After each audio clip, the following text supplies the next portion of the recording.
Mermaids in the Bible. The shock begins in Genesis 6 and the book of Enoch, where the Watchers descend, take human wives, and teach forbidden knowledge. From that breach come the Nephilim and a cascade of corruption. Judgment follows. Raphael binds. Azazel Gabriel turns the giants against themselves, and Michael seals the leaders until the great day. The women who joined the Watchers are portrayed as transformed into sirens, sea-bound reminders that disobedience reshapes the world. The flood drowns the violence on land, yet the waters become both barrier and shelter, leaving the sirens as a living mark at the edge of creation. Across time, testimonies and culture keep the song alive, even as Scripture urges us to test the spirits and look to the final vision where the sea is no more. Watch to the end and decide for yourself. If this journey grips you, drop 777 in the comments, like and subscribe so you never miss the next chapter. Shocking revelation. Mermaids are actually biblical.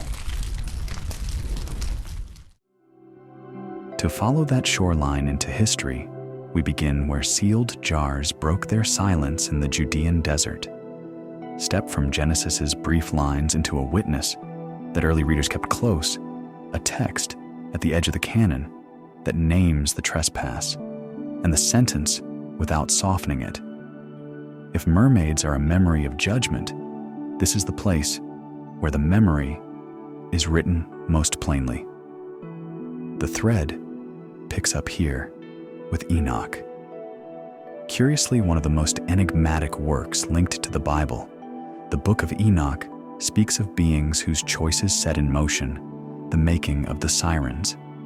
Though the book is not part of the traditional biblical canon, it was preserved alongside the Dead Sea Scrolls, a pairing that signals both historical weight and spiritual interest, and invites a closer look at how Scripture and myth might stand in the same frame. In this telling, the sirens are bound to the angels called the Watchers, who broke God's order by joining themselves to human women.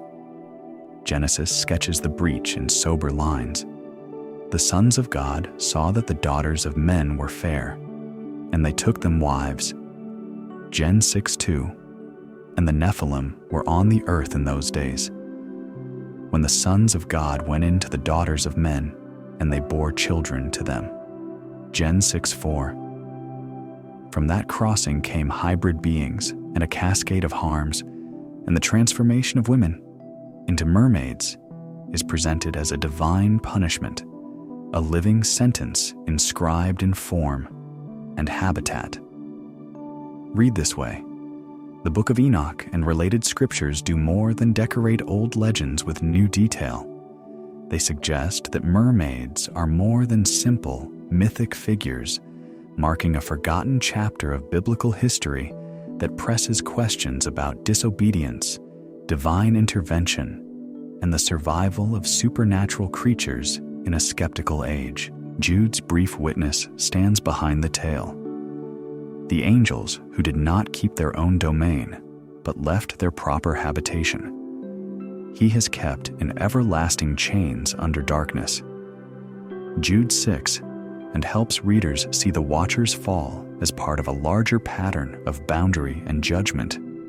What name should we give to a shoreline that keeps the memory of such a verdict? In 1947, the discovery of the Dead Sea Scrolls reshaped how scholars and believers read ancient texts and open jars of words silent for centuries.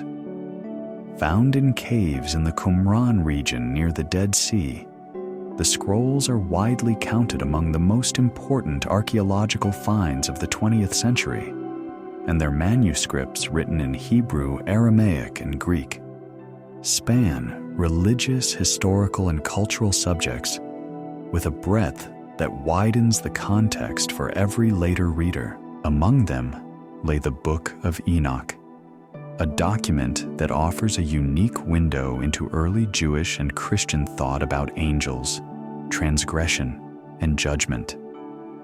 Its survival beside other sacred writings does not move it into the canon, but it does explain why its scenes and phrases still help some readers make sense of terse biblical lines, and why the figure of the siren, harsh and haunting, can be heard as an echo of a deeper account. A boundary crossed a world bent out of shape, and a punishment that lingers at the water's edge. The Book of Enoch, attributed to Enoch, the great-grandfather of Noah, stands at the edge of scripture and memory. Genesis recalls Enoch as the one who walked with God, and he was not, for God took him. Gen 5:24. And that lineage gives weight to a text many Jewish and early Christian writers once respected and cited, before it was later set outside the official canon. The work is arranged in several sections that record Enoch's visions and revelations, and it lingers over the fall of the angels called the Watchers and their forbidden contact with humans. It says, "These angels came down to earth and took human women," an idea that echoes the stark line in Genesis. "The sons of God saw that the daughters of men were fair, and they took them wives." Gen 6:2. And again, the Nephilim were on the earth in those days, when the sons of God went into the daughters of men. Gen 6:4. From that union arose a race of giants, the Nephilim, in a chain of consequences that grew heavy enough to bring judgment. The story moves toward a great flood sent by God as punishment. "I will bring a flood of waters upon the earth." Gen 6:17. And invites the reader to ask, when a boundary between heaven and earth is crossed, how far does the damage spread? Imagine you live before the flood and hear whispers that powerful messengers have taken wives in your town.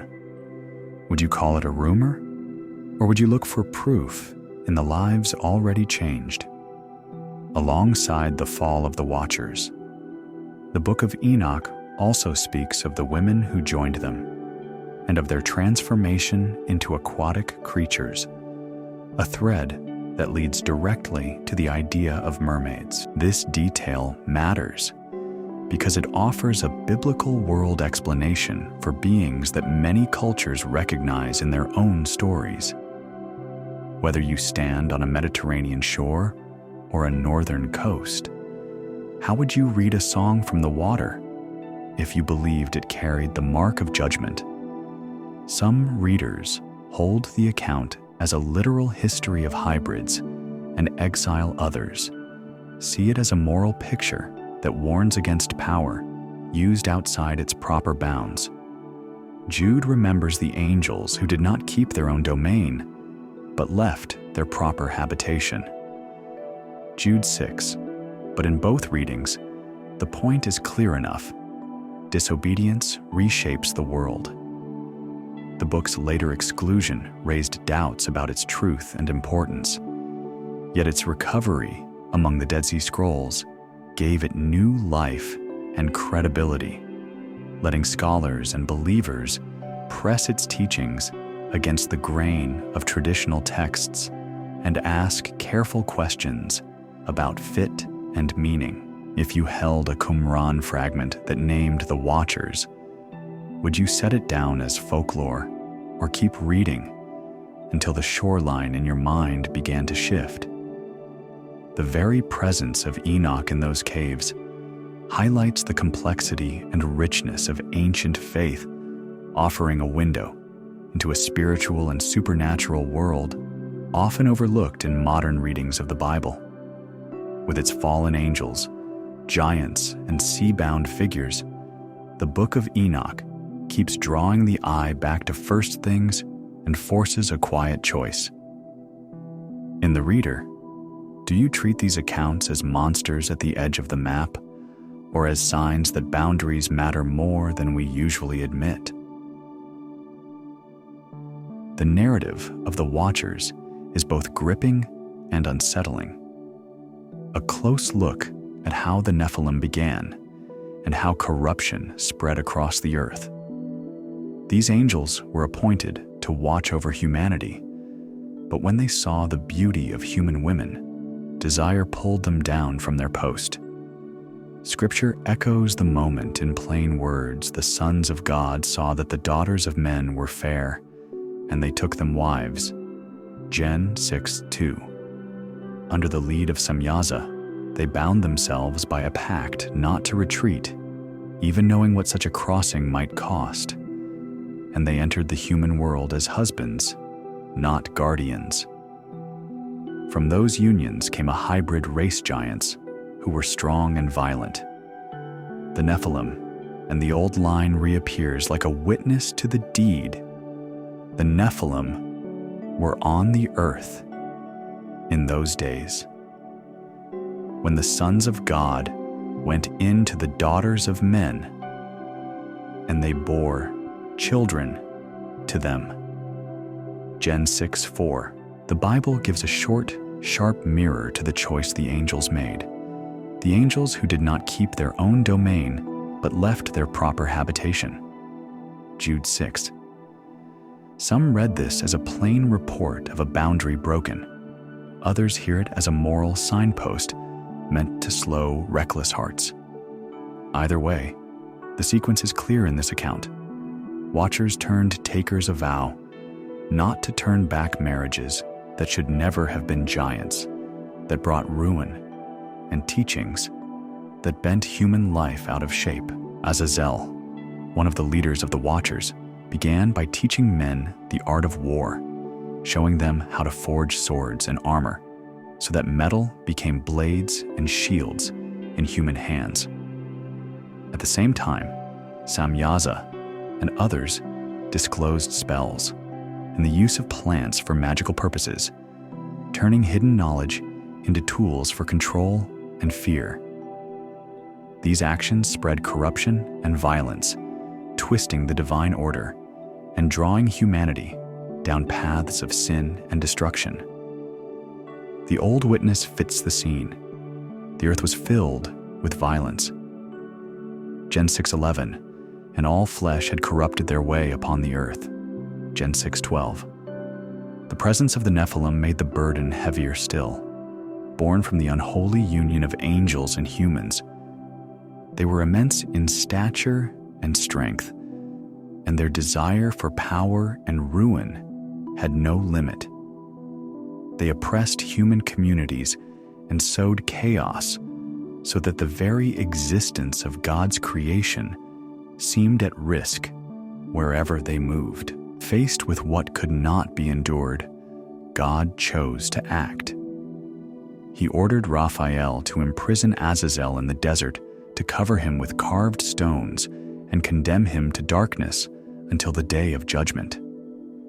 He assigned Gabriel to stir the Nephilim against one another so that they exterminated each other in a catastrophic war that ended the line they had begun. He commanded Michael to confine Samyaza and his subordinates under the hills of the earth, where they would remain until Judgment Day, their power restrained and their sentence fixed. The measure was plain. Bind the teacher of weapons, break the violence of the giants, and seal the leaders who broke rank. As the Lord had said, I will destroy them with the earth. Gen 6:13. Nothing in this order changes the sequence told in the account. First, the forbidden teaching, then the growth of oppression, then the decrees that answer it, so that what had been twisted is checked, and the world is given space to breathe. The human women who joined the Watchers also faced severe judgment. They were transformed into mermaids, aquatic beings, bound to seas and rivers, their new form a curse, an enduring mark of transgression, and a living reminder of the disaster their union with the angels brought upon the world. In this telling, the transformation is not ornament, but sentence, a visible sign that the boundary between heaven and earth was crossed, and could not be left without answer. Scripture frames the gravity of such moments. In stark terms, the Lord saw that the wickedness of man was great in the earth. Gen 6:5, and declared, I will blot out man whom I have created. Gen 6:7. So the story places the women's fate alongside the wider pattern of disobedience and consequence. The account of the Watchers and their union with human women thus becomes a concentrated tale of disobedience, corruption, and divine punishment. It explains the rise of the Nephilim giants, born of an unholy crossing, and it ties the origin of the Sirens to that same breach, letting the sea itself carry memory of what went wrong. The warning is plain, even in its symbols. To challenge divine order is to invite a reshaping that no one can control, whether through violence that spreads across the land or through a curse that sends life to the water's edge and keeps it there. Across religious and cultural traditions, the narrative keeps its force because it does more than explain beginnings. It offers measured lessons about power, sin, and redemption, and about how judgment can both answer harm and hold open the possibility of a world set right. Jude's brief line still echoes in the background, the angels who did not keep their own domain. He has kept in everlasting chains, Jude 6, and it frames the women's fate as part of that larger reckoning. The disobedience of the Watchers and the rise of the Nephilim marked a dark stretch in human history, as the Book of Enoch describes a time when corruption and chaos spread so widely that the breach could not be ignored. The earth was filled with violence. Gen 6:11 is the simple measure of the damage, and the answer in this account is that God imposed severe punishments to restore divine order. The consequences of these ungodly acts were crushing and set off a chain of events that would permanently alter life on earth. First to face the reckoning were the very angels appointed to watch those who had betrayed the trust placed in them. Under Samyaza's lead, they chose disobedience with full awareness of what it meant. And the result for them was eternal condemnation. To make the judgment visible and exact, God ordered Raphael to seize Azazel, one of the chief instigators, and to imprison him in the desert, to cover him with cut stones, and to confine him in darkness until the day of judgment. The angels who did not keep their own domain. He has kept in everlasting chains under darkness. Jude 6 is the brief line that mirrors the sentence. The punishment makes a clear point. No being, however high, however feared, stands above divine law. The narrative keeps its order, transgression, by the guardians. Violence that reaches the ground, then decrees that bind the sources of harm, so the world can breathe again. In this telling, the capture of Azazel is not a side note, but a first step in a larger restoration, while the fall of Samyaza and his host shows that power misused ends in restraint, not rule. All flesh had corrupted their way upon the earth. Gen 6:12 explains why the response could be neither partial nor delayed. Gabriel was assigned to deal with the Nephilim, the giants born from the union of the Watchers and human women. These beings were a colossal threat, whose strength and violence sowed destruction and fear. Wherever they moved, a living picture of the line, I will put an end to all flesh, for the earth is filled with violence. Gen 6:13 cf. 6:11. To remove this danger, Gabriel turned their force upon itself, stirring the Nephilim to rise against one another in an apocalyptic struggle until they destroyed themselves. the strategy did more than erase a scourge. It stood as a clear reminder of God's power to restore order when human life has been bent out of shape. Would anything else have stopped them? Alongside this judgment, Michael, another archangel of first rank, received the charge to seize Samyaza and the followers who had led the breach. They were imprisoned beneath the hills of the earth, held there until the day of judgment. Their rule ended, and their shame made permanent. The image of binding fits the witness heard elsewhere. God did not spare angels when they sinned, but cast them into hell and committed them to chains of gloomy darkness. Pet 2:4. And again, the angels who did not keep their own domain, he is kept in everlasting chains under darkness for the judgment of the great day. Jude 6. In this telling, the steps are firm and deliberate. First, the unchecked violence of giants, then the turning of their fury inward, then the capture of Samyaza and the sealing of his host, so that the world, though wounded, is not abandoned to ruin. The underground prison becomes both a physical sentence and a moral sign, proof that no power, however high, stands above divine law, and a mark that the order once broken can be answered by justice without announcing what comes next. The human women who joined the Watchers did not escape judgment. In an act of divine punishment, they were transformed into mermaids, aquatic beings bound to seas and rivers, their altered bodies a curse, an indelible mark of transgression, and a living reminder of the disaster their union with the angels brought upon the world.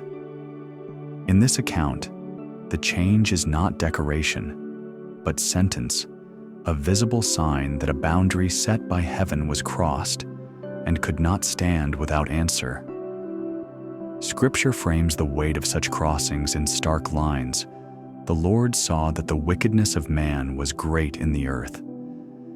Gen 6:5. And as the harm spread, all flesh had corrupted their way upon the earth. Gen 6:12. While the background to the angels' fall remains clear. The angels who did not keep their own domain, but left their proper habitation, he has kept in everlasting chains under darkness. Jude 6. Thus, the figure of the mermaid, however fascinating in later legends, carries a story of pain and regret that mirrors the gravity of defying the heavenly order. The allure of the song does not erase the sentence written into the form itself. This narrative of punishment is rich in symbolism and lessons. It shows that disobedience not only breaks commands, but reshapes lives, and it underlines the reach of divine power to right injustice without blurring the line between mercy and consequence. The fall of the Watchers and the destruction of the Nephilim stand as a sharp warning against corruption and the abuse of power. The transformation of the women into mermaids reminds humanity how fragile a life becomes once it is set against the order that sustains it, and how lasting the consequences can be when desire outruns obedience. The transformation of the human women who joined the Watchers into Sirens is one of the most intriguing and darkest threads in the Book of Enoch. It is presented as a divine curse, a punishment that does not fade with time, and that mirrors the weight of their transgression. The Bible's stark backdrop to this crossing still stands. The sons of God saw that the daughters of men were fair, and they took them wives, Gen 6:2. And the angels who did not keep their own domain, but left their proper habitation, he is kept in everlasting chains under darkness. Jude 6. In this account, the women who were seduced by fallen angels are condemned to live forever as aquatic beings known across many cultures as sirens or mermaids, not the soft romantic figures of modern tales, but fearsome demonic presences that carry judgment in their very form. The change is described as profound and irrevocable. It alters not only the body, but also the inner life, so that what once belonged to the human world is set apart and cannot return. From then on, the mermaids inhabit oceans, lakes, and rivers, their new and only domain, marking a final separation between them and the communities they left behind, a constant reminder of betrayal written into water and shore. Their features are given in sober detail: hybrid bodies, half human and half fish, with shining scales that sheath their tails, faces that still keep traces of humanity, but are stamped with deep black eyes, sharp teeth, and gills around the neck suited to underwater life. Each element serves the same point, which is not ornament, but meaning.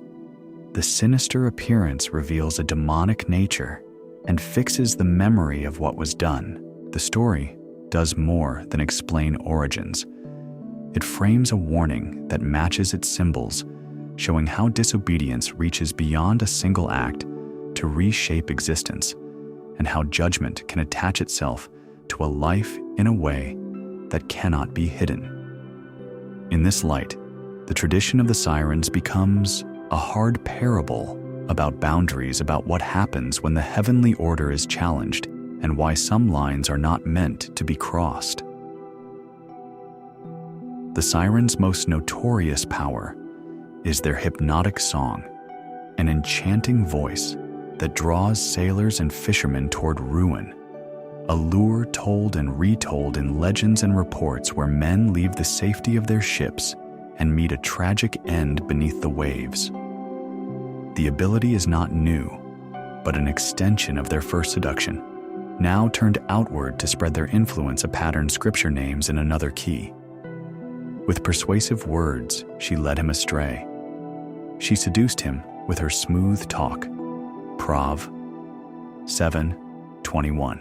Accounts speak of music that sounds like comfort and command, at once a melody that seems to know the listener's fear and to promise rest from it, until the promise gives way to undertow and stone. If a voice outside your ship echoed your private thoughts, what warning would you heed? Beyond song, the Sirens are said to wield telepathy, a quiet reach of mind to mind by which they can speak without sound, planting suggestions, amplifying desires, and turning hesitation into consent. This deepens the terror, because the danger moves inside the listener where it is hardest to resist, and because it mirrors the line, each person is tempted when he is lured and enticed by his own desire. Then desire gives birth to sin, and sin brings forth death. Jas 1:14-15. Taken together, these supernatural abilities, voice and mind, make the Sirens formidable adversaries, not simply creatures to be fought, but manipulators who distort judgment, controllers who bend will, and hunters who press the very tools of thought and hearing into the service of harm. Yet, the account does not forget that mermaids carry a remnant of what they were beneath the scaled tail and the sea-dark gaze. There remains a trace of the human women who once chose the Watchers, and this internal conflict, memory against sentence, longing against form, explains why so many stories show them straining toward lost humanity. Those efforts fail not for lack of desire, but because the curse that binds them is perpetual. Their new existence keeps them eternally separated from human shores and homes, and even their song, however beautiful, can only repeat the lesson of their fall. The transformation thus stands as a living reminder of what disobedience costs and of how far its effects can spread. A life reshaped, a boundary fixed, a voice turned into a net. In this light, the Sirens become a symbol of the profound repercussions that follow actions set against divine order, not merely cautionary figures in far-off tales, but signs that some choices cannot be unwound, and some lines once crossed leave marks that time does not erase. Their stories, found across cultures and mythologies, keep fascinating and terrifying because they carry both recognition and dread. Recognition in the way desire dresses itself as help. Dread in the way consequence refuses to loosen its hold. Read beside the broader Enoch narrative the Siren song, and Mind Reach do not reinvent the account so much as echo it enticement, consent, and loss then judgment that holds even as it warns, and so the figure remains steady. Sirens as beings whose powers arise from their first transgression, and whose very beauty is edged with peril, pressing the same two truths at once, that power used outside its bounds destroys, and that mercy does not cancel the memory of what was done. The great flood, as told in Genesis, was a catastrophe that swept over the whole earth and erased almost all land-dwelling life. The waters prevailed exceedingly upon the earth. Gen 7:19, and all flesh died that moved upon the earth. Gen 7:21, yet the mermaids already formed for water endured what drowned everything else. Their survival marks simple resilience, but it also opens a harder line of thought about nature and purpose. Within a divine plan, the same waters that judged the world became for these cursed beings both barrier and shelter. In this account, the flood is two things at once, an instrument of destruction and unexpected refuge. Because the mermaids belonged to the sea, they found safety where judgment struck hardest, in the depths of oceans, lakes, and rivers, moving through a world that others could no longer enter. This resistance highlights an arresting duality. Though the mermaids stand as the product of a curse, their natural habitat became a shield against annihilation, so that what was meant to end corruption could not touch those whose very form had been turned toward the water. Read this way: their continued existence is not an escape from sentence, but a living sign of it, an enduring reminder of the first trespass, the crossing of lines by the watchers and human women. Some will see in that survival a witness that judgment can preserve as well as destroy.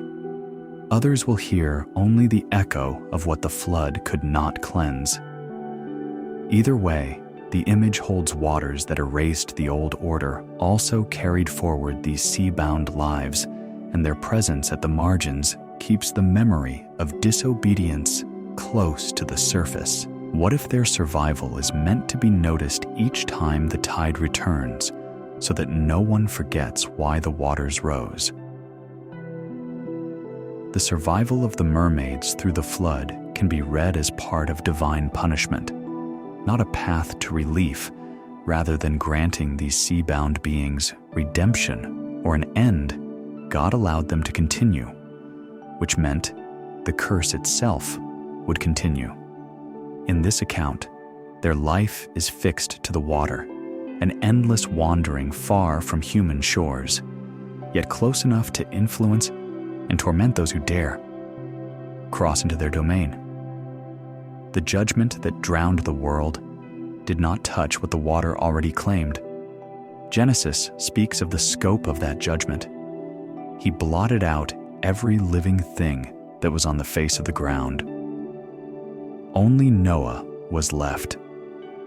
Gen 7:23. A line that helps explain how land-born corruption ended, while aquatic life, including the sirens, remained. Thus, the flood marks the elimination of the Nephilim, the giants born from the union of the Watchers, and human women I will blot out man whom I have created. Gen 6:7.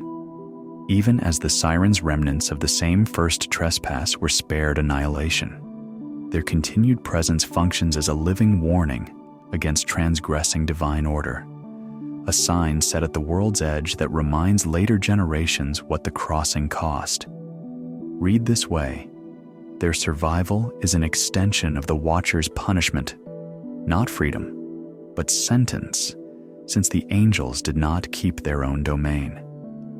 He is kept in everlasting chains under darkness for the judgment of the great day. Jude 6, and the sea dwellers who came from that history must bear an enduring mark of it. The logic holds its sequence without rupture. Judgment wipes away the violence that walked the earth, the Nephilim fall with it, and the mermaids endure as a boundary that speaks. What warning endures more than a living mark at the water's edge? Beyond serving as divine reminders, mermaids also take on the role of sea spirits in many cultural mythologies. Reports of encounters, ancient and modern, reflect that shift, describing meetings that are terrifying and often fatal as these beings deploy a hypnotic song and a quiet reach of telepathy to draw sailors and wanderers toward ruin. Such tales keep a single idea in view. The siren's allure is bound up with suffering and misfortune, a pattern. Scripture names in another register. Her steps follow the path to Sheol. Prov 5:5. Read beside the flood story. Their continued presence at the water's edge becomes commentary on the persistence of evil. Even after total judgment, evil may find a way to endure and to influence the world. Genesis itself notes that after the waters receded, the intention of man's heart is evil from his youth. Gen 8:21, which is why the struggle does not end with rescue. It deepens into a conflict that is not only physical, but spiritual. We wrestle not against flesh and blood, but against spiritual forces of evil. F 6:12. In this light, the mermaids present both before and after the flood stand, as a compact symbol of that endurance they inhabit. The very element that once judged the earth in their song and mind reach remind hearers that desire can still be turned into a net. One hard question arises where the image is sharpest. If judgment can cleanse the land, yet leave a remnant at sea, what vigilance is needed so the same old currents do not carry us away again? The narrative leaves the answer open, but its direction clear. Malevolent beings, whose existence is intrinsically linked to harm, still shape the margins of the story, and their survival underscores a truth. The tradition refuses to soften the contest between good and evil, is ongoing and complex, and forgetting that fact is its own kind of danger. Across centuries, reports of mermaid encounters have persisted, feeding equal parts fascination and fear. Even in modern times, witnesses from far-flung coasts and inland waters retell experiences that read like pages lifted from ancient legends, and those contemporary accounts show how these beings still seize the common imagination while pressing hard against rational explanation. One of the most disturbing modern tales centers on a woman swimming in a secluded lake during a family gathering. She recalls how, without warning, the shoreline conversation and the chatter of birds dissolved into an eerie silence, as if the world itself were holding its breath. The trees stood still, the water tightened around her ribs, and the ordinary sounds of day simply fell away. From that hush, the figure rose a mermaid water, casting glassy light across piercing black eyes, and instead of speech, the woman sensed telepathy, a cool presence in her mind that said it could make her jump to the other side. In that single phrase lay both command and invitation, an echo of the old pattern of luring and control. Scripture's warning fits the moment with plain force. Do not believe every spirit, but test the spirits. Jain 4:1. She resisted heart hammering in the quiet, and the mermaid, unsatisfied, unreadable, slipped back into the depths, leaving only ripples to mark where it had been. The elements of the scene align with what earlier stories have always insisted: a hypnotic reach that bypasses the ear, a controlling will that presses toward harm, and a staged isolation in which the victim is made to feel both chosen and trapped. Read against that backdrop, the account does not ask for embellishment. It sits in the same line as the older warnings about seductive power that end in wreckage, and it belongs to the same family of tales that map danger not only on the sea, but also in the mind.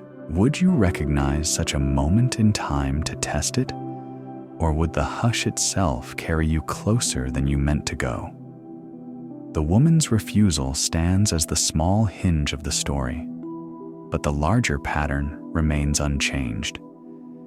Mermaids in modern testimony behave as the old records say. They do when their presence continues to trouble the edge, where legend, experience, and faith meet.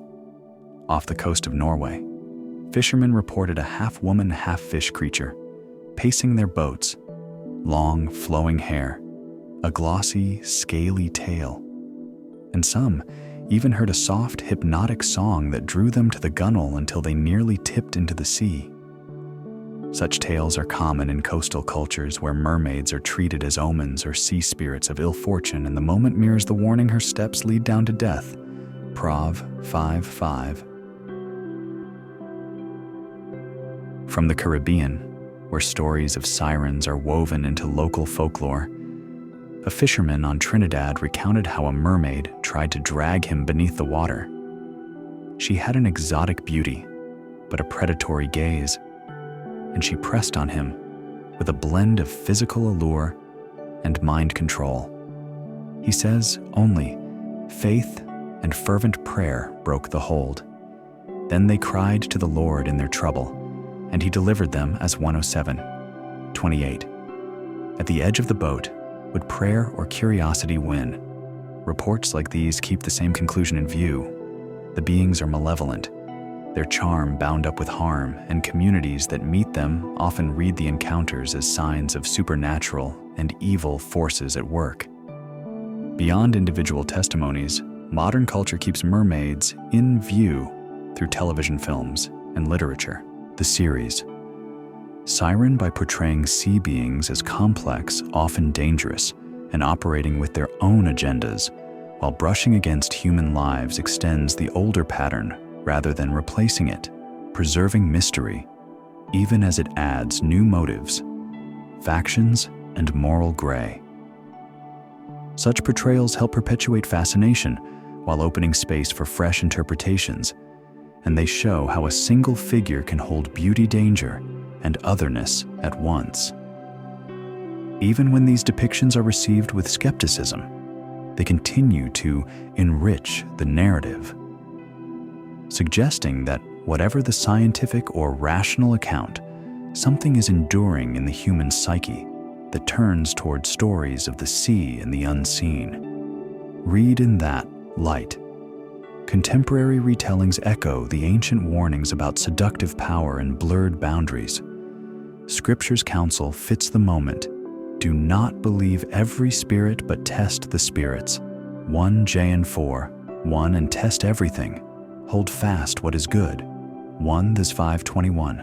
Thus, mermaids as symbols braided from beauty, mystery, and peril remain powerful emblems of our curiosity about the unknown and the supernatural signs that the old questions still press against modern screens and pages. In the book of Revelation, chapter 21, John records a prophetic vision of a new heaven and a new earth in which the sea is no more. Rev 21:1. Across centuries, this single absence has invited careful readings. Why would the new creation exclude the oceans that once bordered every land? Within this narrative, the removal of the sea can be read as part of purification and the eradication of ungodly elements, a final sweeping away of all that gave harbor to chaos, including, in this account, sea-bound demonic beings such as mermaids. Scripture has long treated the sea as a sign of chaos and disorder. At the beginning, darkness was upon the face of the deep, and the Spirit of God moved upon the face of the waters. Gen 1:2. And God brings order by commanding the waters into their bounds. Let the waters under the heaven be gathered, and let the dry land appear. Gen 1:9-10. The prophets echo the same image. The wicked are like the tossing sea. Isa 57:20. Restless and never at peace. Read against that backdrop, a new earth without a sea signals the ultimate end of chaos and evil, not merely their restraint. It also marks the removal of every trace of the corrupt old world, making room for a new order, perfect and pure, in which the former things have passed away. Rev 21:4. In that light, the sea's disappearance is not an ecological footnote, but a theological declaration. The places where disorder once surged, and where sea spirits and myths drew fear to the shore, no longer exist. The waters that once bordered Eden, and later bore the memory of rebellion, are not carried into the final city. Instead, creation stands reordered from its foundations. One hard question sits at this hinge. If the sea, the old emblem of turmoil, has no place in the world to come, what does that say about the completeness of God's renewal?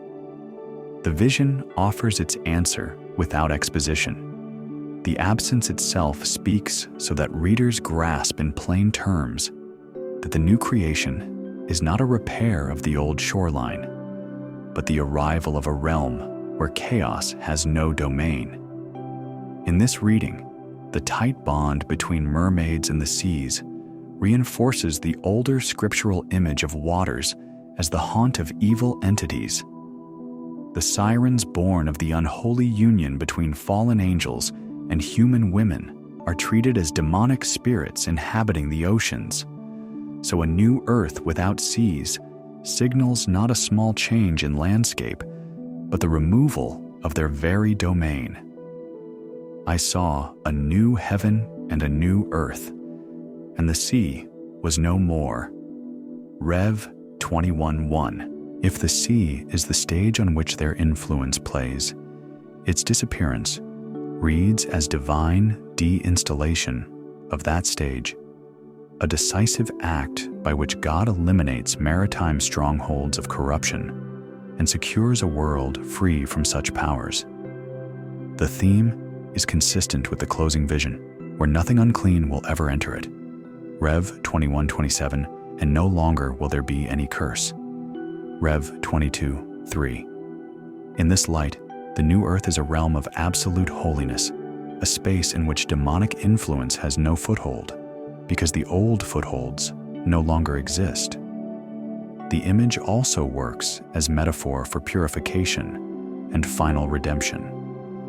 The sea that once gave refuge to mermaids and other malefic beings has no place in the new creation, echoing the greater promise that we are waiting for new heavens and a new earth in which righteousness dwells.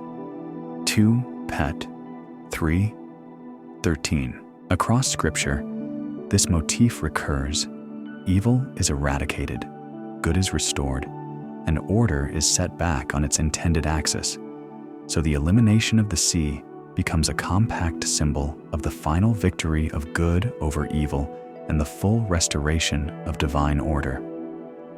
What place would a sea spirit find when there is no sea?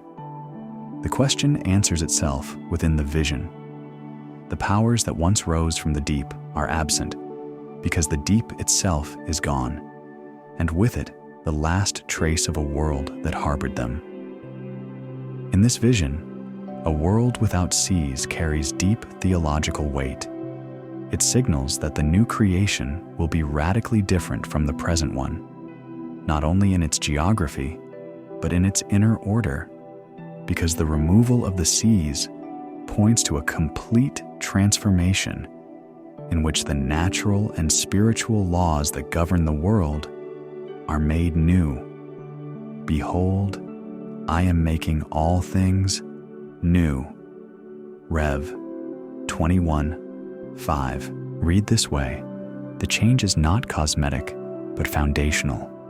It looks ahead to a future where the presence of God is fully manifest and creation lives in perfect harmony with its Creator. Behold, the dwelling place of God is with man. He will dwell with them. Rev 21:3. The absence of seas also works as a symbol for humanity's restored relation to God. What once stood as shifting fluid barriers between peoples and places is gone. The sea was no more. Rev 21:1. So that in the new earth, humanity is freed from every form of separation. Without those elements of division that mark the world today, the renewed order becomes a place of unity and communion, where distance is replaced by presence and fracture by peace, and the very map of creation witnesses that nothing stands between God and His people. The Book of Enoch is among the most enigmatic and controversial works linked to biblical literature. Though never placed inside the official canon, its pages have pressed deeply on scholars and theologians, shaping questions that refuse to fade. It's very exclusionary, invites scrutiny, because leaving a book out also leaves a space in the conversation. What claims did it make? And why were those claims judged unfit for the Holy Scriptures? One widely noted reason lies in the book's radical revelatory content. It ranges over subjects the canonical texts do not treat in sustained detail, including the origin of demons and the rise of the Nephilim cf. The Nephilim were on the earth in those days, Gen 6:4, the fall of the angels, and specific scenes of judgment and the end times. Such disclosures could easily be deemed disturbing, provocative, or even heretical by the authorities who shaped the canon, especially when they amplify terse biblical lines with vivid narratives. Yet, the work's influence is undeniable. Early readers clearly took it seriously, and even the New Testament reflects its echo. Enoch the seventh from Adam prophesied, Jude 14-15. A reminder that its ideas circulated within communities that also treasured the canonical books. Read in this light, Enoch's omission does not erase its voice. It clarifies the boundaries within which the canon speaks, while explaining why a text that details fallen angels, giant offspring, and elaborate judgments might be kept outside the liturgical core. The result is a paradox the tradition has lived with for centuries, a book officially excluded, yet persistently influential. A witness that stands near Scripture, testing readers with disclosures bold enough to unsettle settled maps. At the heart of the debate, the same question returned sharpened rather than softened by time. Were these revelations kept out to guard doctrine, or because they revealed more than the guardians wished to carry into the sanctuary? The Book of Enoch lays out in plain and unsettling detail the rebellion of the Watchers, a company of angels who disobeyed God by descending to earth and taking human women a crossing that the canonical record hints at. In brief strokes, the sons of God saw that the daughters of men were fair, and they took them wives. Gen 6:2. And again, the Nephilim were on the earth in those days, when the sons of God went in to the daughters of men, and they bore children to them. Gen 6:4. From this forbidden union, the book says there arose the Nephilim, a race of giants. And the same angels compounded their trespass by teaching humanity forbidden knowledge, the making of weapons, and the practice of magic, so that violence and sorcery spread hand in hand. In this telling, such teachings and the presence of these giants became the immediate backdrop for divine judgment. God sent the flood to bring a flood of waters upon the earth. Gen 6:17. And purge the world of the corruption that had taken root. It is not hard to see why the depth and specificity of these revelations could be judged too controversial for the Bible's liturgical core. Where Genesis is terse, Enoch is explicit, and where Scripture speaks in summary, Enoch supplies scenes. A second major reason for exclusion lies in origin and context, though attributed to Enoch, the great-grandfather of Noah. The work is composed in several sections, written at different times, leaving it fragmented in form and uncertain in authorship. Those features, together with its apocalyptic language and mythic elements, could be seen as ill-matched to the Old Testament's more theological and historical books. Add to that the way Enoch amplifies terse biblical lines with vivid accounts of angelic rebellion, giant offspring, and illicit arts, and the case for keeping it outside the canon sharpens. Jude alludes to the angelic fall. In a guarded way, the angels who did not keep their own domain, he has kept in everlasting chains. Jude 6. But the book of Enoch names, details, lessons, and ties the flood to specific crimes. Would a canon shaped for worship and doctrine carry a book that fills so many silences with such bold particulars? The tradition's answer, seen in the omission, was no while. The influence of the book's claims continued to press on readers who traced the line from watchers to Nephilim to judgment.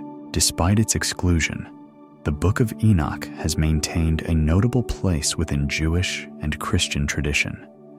It was widely read in the early centuries, especially among groups drawn to apocalyptic hope and esoteric study, and its themes moved through sermons, commentaries, and private readings long after the canon was fixed.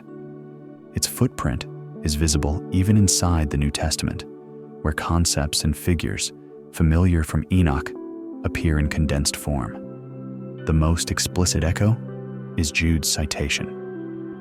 Enoch the seventh, from Adam prophesied, saying, "Behold, the Lord comes with 10,000s of his holy ones to execute judgment on all." Jude 14:2-15. A reminder that early Christian communities knew the Enochic imagination and did not find it foreign. Other brief lines about angels under restraint and judgment, Keph. Jude 6 sit comfortably beside Enoch's longer scenes, showing how a non-canonical book could still shape the way believers pictured the unseen world. Set against that influence, the book's exclusion reads as part of the complex political and theological decisions that formed the biblical canon. Those who guarded doctrine aimed to preserve orthodoxy and unity, and texts that amplified mysteries, multiplied angelic details, or pressed bold revelations about demons, giants, and the end times were often set aside. The process was conservative by design. Books that risked fracturing agreement, or that might be used to justify speculative systems, were less likely to be received into the liturgical core. In that light, the Book of Enoch, with its sweeping visions and radical disclosures, naturally fell outside the boundary, even as it continued to be copied, read, and discussed. The result is a durable paradox, a work officially non-canonical, yet persistently influential. A text kept at the threshold of Scripture that still helped readers imagine judgment, angelic rebellion, and a cosmos ordered by divine rule. For centuries, the tradition has carried that tension without dissolving it, recognizing both the need for a stable canon and the value of a witness that speaks from the margins. So the question that lingers is simple and sharp. Was Enoch left out only to guard unity, or also because its voice revealed more than the guardians wished to bind into the sanctuary? From canvases and frescoes to digital art sirens, saturate the visual arts from the Renaissance. Onward painters, sculptors, and illustrators have returned to their duet of beauty and danger, composing images that linger on flowing hair-scaled tails and sea-lit skin, while letting a hint of threat ride the surface. These pictures do more than decorate. They carry the story forward, making the myth legible at a glance and keeping the old warnings alive by way of grace and poise. Music, too, has never been immune. Songs and ballads repeatedly invoke mermaids and their enchanting songs, using the figure as a ready metaphor for love that beckons and wounds an echo of the biblical caution. With persuasive words, she led him astray. Prov 7:21. Across genres, composers and lyricists borrow the siren's voice to explore desire, betrayal, and the thin seam where longing tips into loss. The melody charms, the undertow remains. Beyond page and stage, mermaids also surface in civic ritual and play. The Mermaid Parade at Coney Island, New York, is an annual celebration that turns streets into a tide of color. Elaborate costumes, hand-built floats, and sea-themed pageantry that fold families, artists, and onlookers into a single shoreline procession.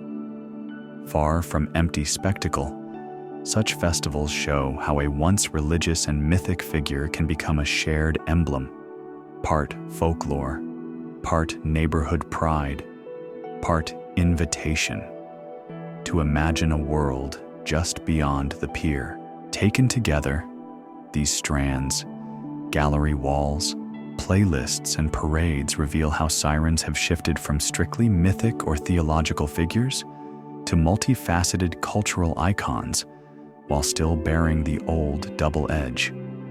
Contemporary illustrators emphasize self-possession and agency. Filmmakers alternate between romance and menace. Songwriters find in the tide a mirror for the heart's currents. Through it all, the figure keeps working as a cultural mirror, reflecting the fears we carry about temptation and the unknown, and the desires we admit only in metaphor. Does a painting's poise or a chorus's hook soften the caution or sharpen it by making us see why a lure persuades? Either way, these diverse representations show why mermaids endure. They enchant and unsettle in the same breath, translating ancient themes into modern forms and keeping the tradition's stories alive wherever images are made and music is heard. From the Bible's first breach to Enoch's witness from Qumran's broken jars to today's unsettling reports, The Mermaid is not just a bedtime tale, but a memory of judgment wrapped in myth, a shoreline reminder that history once bent under the weight of disobedience. Read this way: the siren is a sign, as much as a story, beauty edged with warning, a living parable that shows how sin not only stains the heart, but can also reshape form future and the very places a life may dwell.